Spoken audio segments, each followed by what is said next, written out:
Welcome everyone to VisionRecordingStudios.com and Vision Recording CT, our YouTube channel.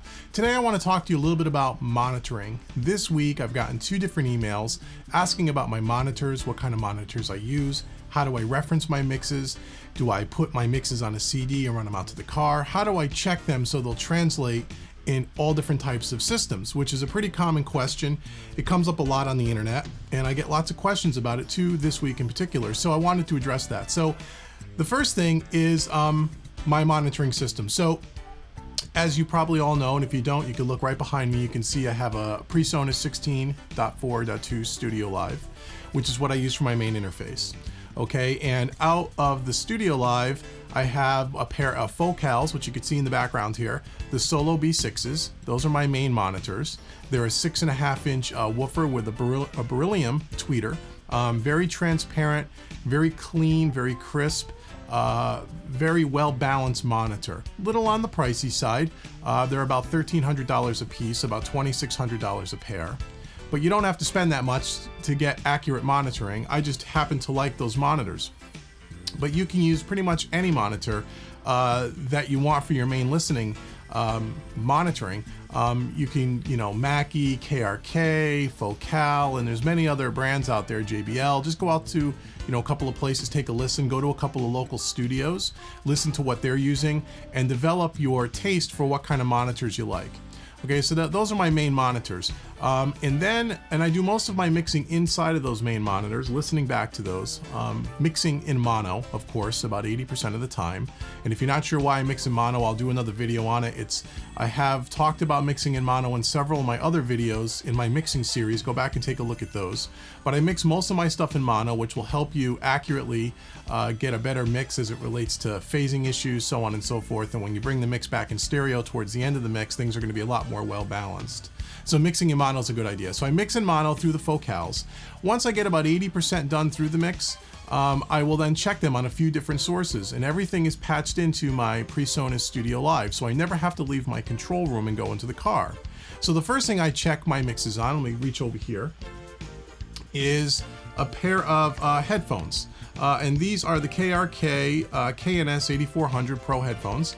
These are about $140, I believe I paid for them on Amazon, but you can find them on eBay as well for probably around $100, maybe a little bit more than that. This is a high quality headphone, closed back, pretty flat response. KRK claims you can actually mix on these. It's like mixing on their KRK near field monitors. I don't know about that because I don't have a set of KRKs, but I can tell you that they're a wonderful headphone for monitoring. They don't have a real hyped low end or a real hyped top end like some of the Sonys and some of the other headphones I used to use. So this gives you a pretty accurate response across the whole frequency spectrum, especially in the low end. So once I get about 80% done, I will check quickly on these to listen to primarily the kick drum and the bass guitar for the most part, to make sure that nothing is really poking out of the mix too much.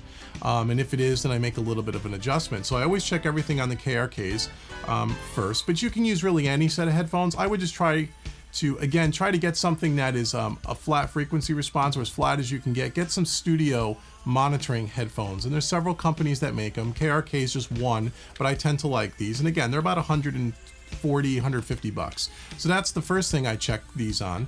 Then the second thing I check is I will check on the good old set of earbuds, the iPod or iPhone or iTouch, cheap the old style, not even the new style earbuds. And I check them on these. I unplug the KRKs out of my Studio Live and I plug these in. And why do you check them on these? Well, I check them on these because most people today listen to music on iPods, right? They listen to music on the iPod, the iPads, iPhones, all other different types of mobile devices, and they're all using an earbud type of a headphone.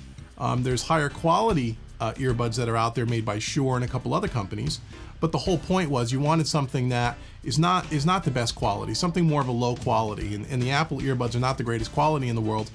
But if you check your mix on these and things sound balanced and things sound separated and sound clean and clear, that's a good start. That means you're probably going to get that mix to sound good just about anywhere.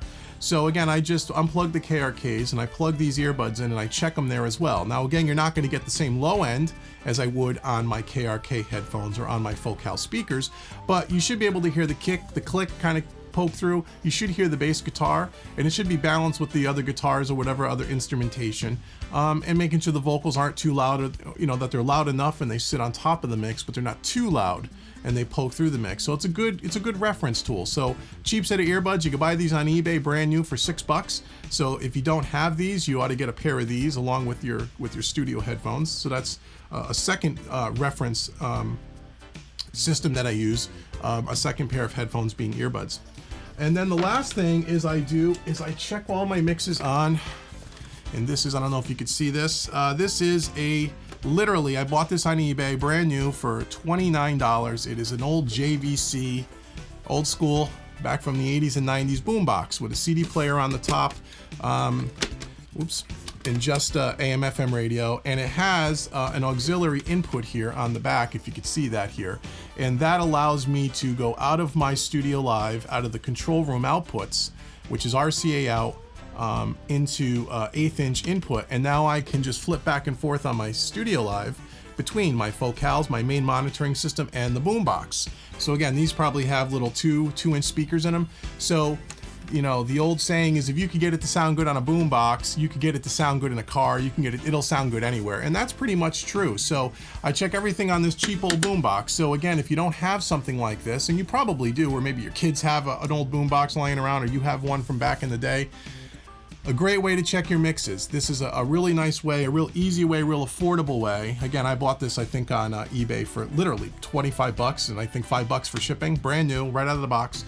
So this is a nice JVC boombox. So again, I use the KRK headphones as my first my first reference after I'm mixing in the focals for most of my mix. Once I got everything, I think, balanced, I check them on the KRKs, and then I bounce it over to the earbuds here. Again, $6 on eBay, buy yourself a pair of earbuds. And then last but not least, as I said, the JVC boombox. And by checking them on all three, you get a real sense for how the mix is going to translate. And if it sounds good on all three, and it sounds well balanced and there's good clarity, you can rest assured it's going to sound good in your car. It's going to sound good just about anywhere. I don't anymore take it, put the song on a CD, run up to the car, check it, come back, make a tweak, put it on a CD, run it up to the car and check it. Most people don't do that. I mean, I guess you should. I used to do that. A lot of people do that still. I'm kind of lazy in that way, and I just don't feel like running back and forth to the car. I figured out how my focals sound in my room, which is, you know, professional control room, you know, professionally acoustically treated. And if you don't have a room that's acoustically treated, take a look online, look at some of my other videos. I talk a lot about acoustic treatment, and you should have some acoustic treatment in your room. Because if you really want the mix to translate well, the room is at least 50% of the battle, if not more. And then making sure your speakers, your monitors are positioned correctly in the room, and that you're sitting at the apex of the triangle, of the equilateral triangle. Again, there's videos online about that. Once you have a treated room, you're sitting in the sweet spot. You have your monitors set up in the optimum position. Now it's just a matter of, you know, checking your mix on different sources. Again, I use earbuds, headphones, in the boombox, and by doing that, I find that when I send my clients the final mix, they all love it. No one has ever come back to me and said the mix sounds way off. It may be just, can you turn up the vocal a little bit or turn down the kick drum a little bit? That's all personal preference. That has nothing to do with the way the mix sounds. It's just a matter of, do you like, you know, something a little louder or a little bit quieter than something else. But the mix itself always sounds well balanced no matter who I send it to. So I don't know what system they're going to listen to it on. They're going to listen to it on their iMac or a laptop, or put it in their car, or maybe in their control room. It's always going to sound different. So by using the system I just described, I find that no matter who I send my mix to, it always sounds balanced, and that's the key. So I hope that was helpful. Please like, subscribe to our YouTube channel. We're going to have more videos like this in the future. If you have any questions, you can email me at visionrecordingstudios@yahoo.com. And please check out our website, visionrecordingstudios.com, visionmixstudios.com, and once again, Vision Recording CT on YouTube. Like, subscribe, check out our Facebook page, and we'll see you next time right here on visionrecordingstudios.com. Take care.